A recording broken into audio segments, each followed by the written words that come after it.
विधानसभेची निवडणूक जाहीर झाली. त्यानंतर जागा वाटप देखील झालं.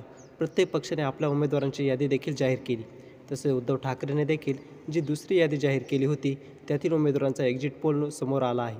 या एक्झिट पोलनुसार कोणते उमेदवार विजयी होणार आहे, तर चला पाहूया. शिवडीमधून अजय चौधरी,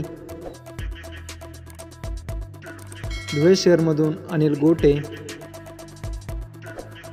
चोपडामधून राजू तडवी, जळगाव शहरमधून जयश्री सुनील महाजन, बुलढाणामधून जयश्री शेळके,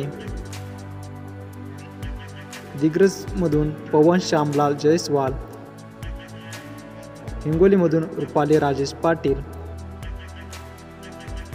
परतूरमधून आसाराम बोराटे, देवळालीमधून योगेश घोलप, कल्याण पश्चिममधून सचिन बासरे, कल्याण पूर्वमधून धनंजय बोराडे, भायखळामधून मनोज जामसुतकर, श्रीगोंदामधून अनुराधा राजेंद्र नागावडे, कणकवलीमधून संदेश भास्कर पारकर, वडाळामधून श्रद्धा श्रीधर जाधव यांचा समावेश आहे. तर या सर्वांचा विजय निश्चित आहे. याबद्दल तुम्हाला काय वाटते, कमेंटमध्ये नक्की सांगा. हा व्हिडिओ आवडला असेल तर जास्तीत जास्त लोकांपर्यंत शेअर करा, लाईक करा आणि सोबतच आमचं 20 मराठी यूट्यूब चॅनल अवश्य सबस्क्राईब करा. जय महाराष्ट्र.